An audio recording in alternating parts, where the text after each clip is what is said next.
Amazon Prime Video की hit series The Boys का spin off series Gen V का दूसरा सीजन जल्द ही रिलीज होने वाला है। तो चलिए अभी सीजन 1 का जल्दी से एक रिकैप कर लिया जाए।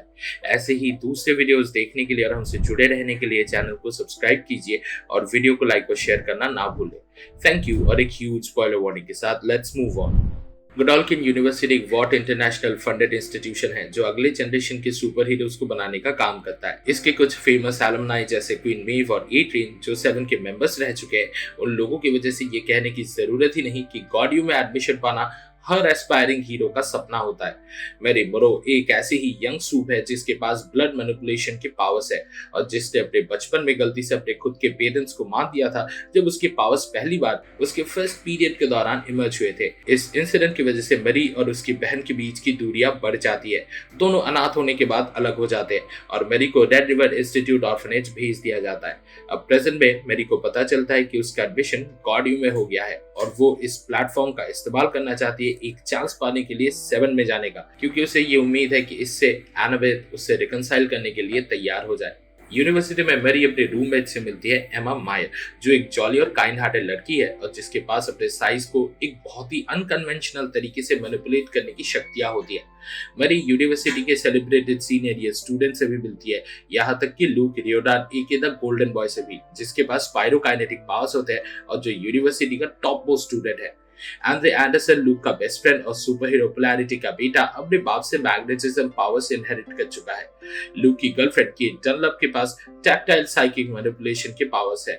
यूनिवर्सिटी का सेकंड बेस्ट स्टूडेंट जॉर्डन ली अपनी जेंडर को अपनी मर्जी से ट्रांसफॉर्म कर सकता है और दोनों जेंडर्स के अलग अलग पावर सेट्स होते हैं। लेकिन इतनी कूल एबिलिटीज होने के बावजूद जॉर्डन को अपने पेरेंट्स से अपमान सहना पड़ता है अपनी पावर्स की नेचर की वजह से, और पब्लिक से भी जजमेंट और शेम मिलता है। सिर्फ गोडोल्किन के रेनाउंड प्रोफेसर रिचर्ड बिंकरहॉग, जो क्राइम फाइटिंग डिपार्टमेंट के चीफ है, उन्होंने ही जॉर्डन को केयर किया है।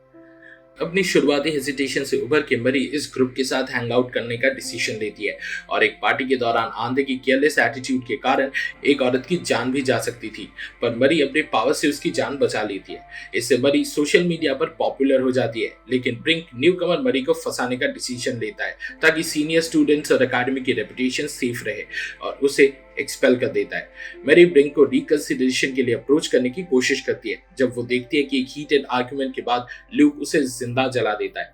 गुस्से से बौखला के लूक मैरी का पीछा करता है जब जॉर्डन उसे रोकने की कोशिश करता है, और जब वो आंधे और बाकी यूनिवर्सिटी के सामने कातिल के रूप में सामने आता है, शर्म के मारे लूक अपनी जान ले लेता है थर्मोन्यूक्लियर स्टेट में जाके। अपनी जान लेने से पहले लूक आंधे को एक क्लू दे जाता है कि वो एक जगह इन्वेस्टिगेट करे जिसका नाम है द वुड। लेकिन सब इससे अनजान थे कि गॉड यू के पास एक सीक्रेटिव अंडरग्राउंड रिसर्च फैसिलिटी है जिसका नाम है द वुड्स, जहां अनएथिकल एक्सपेरिमेंट्स परफॉर्म किए जाते हैं सूप टीनेजर्स पर जिन्हें कैद में रखा गया है। लूक का सुपर पावर और मेंटली अनस्टेबल भाई सैम इन्हीं टेस्ट सब्जेक्ट्स में से एक है, और जब लूक को अपने भाई के इस हालत और ब्रिंक के इन्वॉल्वमेंट के बारे में पता चलता है तो वो उस आदमी को मार देता है। सैम ने पहले भी एक अनसक्सेसफुल अटेम्प्ट किया था वुड से भाग निकलने का जब मरी और आंद्रे ने उसे पकड़ के गार्ड्स के हवाले कर दिया था। केट और आंद्रे वुड्स के सिचुएशन को जांच पड़ताल करने का डिसीजन लेती है ताकि लूक के एनर्जी आउटबर्स्ट का सच वो जान सके, जबकि वॉट और गॉड यू मैनेजमेंट बिजी हो जाते हैं इंस्टीट्यूशन के रेपुटेशन को प्रोटेक्ट करने के लिए लूक के सडन साइकोटिक ब्रेक के बारे में कहानी स्पिन करके, और मरी और आंद्रे को गॉड यू के सेवियर्स बनाकर। अपनी कॉन्शियंस को बैक सीट में रखकर मरी इस अपॉर्चुनिटी को इस्तेमाल करती है लाइमलाइट में आने के लिए, इस उम्मीद में ताकि वो अपनी सिस्टर एनाबेथ के लिए एक रोल मॉडल बन पाए जो अब भी उससे खफा है। ब्रिंक के डेथ के बाद जॉर्डन एक क्राइसिस फेस कर रहा है क्योंकि उनका रोल इस इंसिडेंट में सप्रेस कर दिया गया ताकि मरी को सारा अटेंशन मिल सके। केज और आंद्रे एक दूसरे के और क्लोज हो जाते हैं जब बाद में रिवील होता है कि वो सीक्रेटली एक अफेयर में थे। द वुड्स में ना घुस पाने के बाद आंद्रे एमा को कुछ हीरोइक करने के लिए इंस्पायर करने की कोशिश करता है ताकि वो अपने पास के इस्तेमाल करके इस रिसर्च फैसिलिटी को इन्फिल्ट्रेट करे। एमा गॉड यू आने के बाद से ही टफ टाइम फेस कर रही है क्योंकि उसके पावर्स के नेचर ने उसे खतरनाक ऑनलाइन ट्रोलिंग का सब्जेक्ट बना दिया है। एक सीनियर स्टूडेंट ने उसे बिट्रे कर दिया जिसे मैरी लुकअप करती थी, और एक और स्टूडेंट ने जो उसके फैन होने का दिखावा कर रहा था उसे एक्सप्लॉइट किया। अपने सेल्फ एस्टीम को बूस्ट करने के लिए एमा वुड्स के अंदर जाती है और सैम को बचा लेती है। दूसरी तरफ रॉबर्ट वेनन एके टेक नाइट एक सेलिब्रिटी इन्वेस्टिगेटर जिसके पास हाइटेंड सेंसरी और ऑब्जर्वेशनल स्किल्स की पावर से डिसाइड करता है कि गॉडियो को अपना बेस ऑफ ऑपरेशन बनाएगा ताकि लेटेस्ट मीडिया अटेंशन को कैश इन कर सके। उसकी इंटरोगेशन लगभग मैरी को खत्म कर देती है, पर आखिरकार वेनन को सैम के वुड्स से भाग निकलने का पता चल जाता है और वो प्रिंसिपल शेट्टी को इस इंटेल से ब्लैकमेल करने की कोशिश करता है, लेकिन शेट्टी उसे उल्टा थ्रेट कर देती है और इस वजह से रॉबर्ट पीछे हट जाता है। सैम के स्टेटमेंट से एमा को एक डॉक्टर कार्डोसा के बारे में पता चलता है जो सैम और बाकी कैदी टीनेज सूप्स पर एक्सपेरिमेंट्स कर रहा था। शेट्टी के ऑर्डर से एमा सैम के लिए सिंपैथेटिक हो जाती है और उसके साथ एक इमोशनल बॉन्ड फॉर्म कर लेती है। मैरी का एमा को एक साइकिक स्टूडेंट रूफस की मदद से ढूंढने का प्लान चौपट हो जाता है। वो उसे रेप करने की कोशिश करता है, लेकिन जॉर्डन की मदद से मैरी को अपर हैंड मिल जाता है और वो अपने पावर्स इस्तेमाल करके रूफस के जेनिटल्स को एक्सप्लोड कर देती है। उनकी टीम आखिरकार एमा को ट्रैक डाउन कर लेती है और जब वो सैम को रिस्ट्रेन करने की कोशिश करते हैं जो एक अनप्रेडिक्टेबल वायलेंट आउटबर्स्ट में चला जाता है, तो सब अचानक अपने सेंसेस खो देते हैं। जब वो जगते हैं उन्हें रियलाइज होता है कि उनकी रीसेंट मेमोरीज वाइप हो गई है और केट डिड्यूस करते हैं कि ये रूफस का काम है। मैरी जॉर्डन के क्लोज हो जाती है और एमा से वुड्स के बारे में जानने के बाद वो डिड्यूस करती है कि शेट्टी रूफस का इस्तेमाल कर रही थी अपने ट्रैक्स कवर करने के लिए, लेकिन सैम जी से पता है कि केट ने अपने पावर्स इस्तेमाल करके लूक को उसकी एग्जिस्टेंस भुला दिया था। हिंट करता है कि उनके टीम के सब भूल जाने के पीछे वो रिस्पॉन्सिबल हो सकती है। जब उसे कन्फ्रंट किया जाता है, केट कन्फेस करती है कि वो शेट्टी के हाथों एक प्यादा की तरह इस्तेमाल हो रही थी। प्रिंसिपल बहुत दिनों से केट का इमोशनल सपोर्ट रही है, जब से केट के पेरेंट्स ने उसे अबांडन कर दिया था क्योंकि उसने अपने पावर्स एक्सीडेंटली इस्तेमाल करके अपने छोटे भाई को ही गायब कर दिया था। अभी प्रेजेंट में गिल्ट और इमोशनल पेन की वजह से केट जॉर्डन, मरी और आंद्रे की कॉन्शियसनेस को अपनी साइकी के अंदर ले लेती है, जहां सब एक दूसरे की मेमोरीज में झांक लेते हैं। जबकि शेट्टी ने केट की मदद से वुड्स के एग्जिस्टेंस को सीक्रेट रखा था, पर इस प्रिंसिपल का एक और पेट प्रोजेक्ट भी था जो वॉर्ड के रिकॉर्ड्स में नहीं था। शेट्टी ने डॉक्टर कार्डोसा को असाइन किया था एक सूप किलिंग वायरस फॉर्मुलेट करने के लिए और ये रिवील होता है कि उसने उस ट्रांस ओशियनिक फ्लाइट में, जिसे होमलैंडर ने पहली सीजन में जानबूझकर बचाया नहीं था, उसमें अपने पूरे फैमिली को खो दिया था। एक नॉन सूप होने के नाते शेट्टी सूप काइंड से नफरत करती है और उन्हें एक्सटर्मिनेट करना चाहती है और वो कार्डोसा को कह देती है फॉर्मुलेटेड वायरस को और कंटेजियस बनाने के लिए। प्रेजेंट में वो ग्रेस मैलरी, जो soup monitoring team the boys की फाउंडर है, उसे हेल्प मांगती है अपनी ग्लोबल सूप जेनोसाइडल वाली प्लान को ऑर्केस्ट्रेट करने में, पर मैलरी उसकी प्रपोजल से नफरत करने लगती है।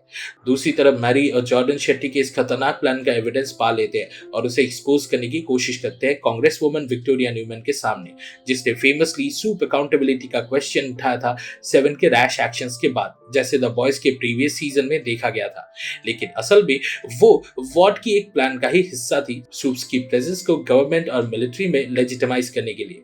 न्यूमैन की गॉडियो वाली कॉन्फिडेंस क्योटिक हो जाती है जब एक स्टूडेंट्स का ग्रुप उसके एंटी सूप सेंटिमेंट के खिलाफ प्रोटेस्ट करते हैं, अंडर स्टेज करके और सूप लाइव्स मैटर चैंट करके। न्यूमैन के जाने के बाद मरी को उसका सीक्रेट पता चलता है कि उसके पास भी पावर्स है जो उसकी खुद की ब्लड मैनिपुलेशन जैसी ही है, लेकिन पूरा कॉन्स्पिरेसी जानने के बाद भी न्यूमैन उसकी मदद नहीं करती, बल्कि इस इंटेल को वॉर्ड के अगेंस्ट लेवरेज बनाने का डिसीजन लेती है। केट शेट्टी को कन्फ्रंट करती है और अपने पावर्स का इस्तेमाल करके उसे मजबूर करती है कि वो अपनी जान ले ले। न्यूमैन कार्डोसा की फैमिली को प्रोटेक्टिव कस्टडी देने के प्रॉमिस के एक्सचेंज में सूप किलिंग वायरस का पूरा स्टैश उठा लेती है, लेकिन वायरस मिलते ही वो उसे मार देती है। आंद्रे लूक को बिट्रे करने के बाद दुखी था और जब उसे पता चला कि पोलैरिटी यानी उसके बाप को वुड्स के एग्जिस्टेंस के बारे में पता था, तो वो एक पर्सनल क्राइसिस से गुजर रहा था और जब पोलैरिटी को हार्ट अटैक आया तो वो एकदम से टूट गया। पोलैरिटी, जो बीमारी की वजह से अपने पावर्स वील्ड करने लायक नहीं रहा, अपने बेटी को फैमिली लेगेसी को कैरी करने की जिम्मेदारी दे देता है और बाप बेटे वापस मिल जाते हैं। जब मरी और बाकी टीम केट के खतरनाक एक्शंस को क्रिटिसाइज करते हैं, तब सैम, जो नॉन सूप इंडिविजुअल्स के हाथों वुड्स में सफर कर चुका है और एक्सप्लॉइट हो चुका है, उसके एक्शंस को सपोर्ट करता है। सैम को अनरेस्ट के दौरान मैनिपुलेट करके सूप सुप्रीमेसी आइडियोलॉजी में बिलीव करने के लिए भी पुश किया गया था। केट और सैम वुड्स के कैदी टॉर्चर्ड सूप्स को फ्री कर देते हैं और एक वायलेंट मैसेकर लीड करते हैं नॉन सूप स्टूडेंट्स के खिलाफ, जबकि मरी, जॉर्डन, एंड्रे और एमा उन्हें रोकने की कोशिश करते हैं। एमा एक कॉन्फ्लिक्टेड सैम को समझाने की कोशिश करती है, लेकिन सैम उसकी बात सुनने से इनकार कर देता देता है और मेंशन करता है कि उसने उसे सिर्फ इमोशनली कनेक्ट किया था ताकि वो अप्रिशिएटेड फील कर सके। एमा के पावर्स का इमोशनल कनेक्शन रिवील होता है जब वो अपने डिस्टॉर्ट स्टेट में श्रिंक हो जाती है।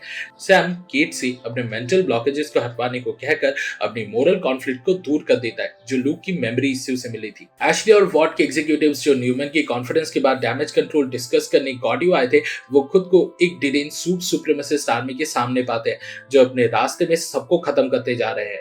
जब सूप्स को कंट्रोल करने का हर एक कंटेंजेंसी मेथड फेल हो जाता है, मरी यूनिवर्सिटी को लॉकडाउन में डाल देती है। एशली मरी को कन्विंस करती है उनके डिफेंस करने के लिए, उसे ये ऑफर करके कि वो अपने सिस्टर एनाबेथ से रियूनाइट हो पाएगी। आंधे लौट कर आता है और एक सिवियर बीट डाउन सफर करने के बाद सैम को नॉकआउट कर देता है, जबकि मरी अपने पावर्स में महारत पाकर एशली और दूसरे एग्जेक्स के लिए भेजे गए चॉपर को बचा लेती है। केट जॉर्डन के माइंड को मैनिपुलेट करने की कोशिश करती है, लेकिन मरी उसका एक हाथ डिस्ट्रॉय करके उसे रोक देती है। एशली के पैनिक कॉल का जवाब देते हुए होमलैंडर वहां आता है और नैरेटिव फ्लिप कर देता है और उस पूरे मैसेकर का ब्लेम मरी पर डाल देता है और उसे छोटा भी फील करवाता है अपने ही काइंड के खिलाफ लड़ने के लिए। होमलैंडर अपने लेजर विजन से मरी को अटैक करके नॉकआउट कर देता है और जब वो होश में आती है तो अपने आप को आंद्रे, एमा और जॉर्डन के साथ एक अनडिस्क्लोज्ड प्रिजन लोकेशन में कैदी की हालत में पाती है। होमलैंडर ने नैरेटिव स्पिन करके केट और सैम को गॉडियो के डिफेंडर्स बना दिया है, जबकि मरी और उसके फ्रेंड्स को सूप मर्डरिंग टेररिस्ट पोर्ट्रे किया गया है। मिड क्रेडिट सीन में यह रिवील होता है कि मैलरी ने बुचर से शट्टी के एक्शंस को इन्वेस्टिगेट करने को कहा था और वो वुड्स में क्लूज ढूंढता हुआ देखा जाता है। अभी बाकी का कहानी हमें सीजन 2 में पता चलेगा। इस वीडियो को देखने के लिए शुक्रिया। जेन वी सीजन 2 से आपके एक्सपेक्टेशंस के बारे में कमेंट सेक्शन में जरूर शेयर करें। सर्वा सीरीज के वीकली डोज के लिए लाइक बटन दबाएं और हमारे चैनल को सब्सक्राइब करें। अगले वीडियो में मिलता है, फिलहाल के लिए signing off, goodbye and I will be back.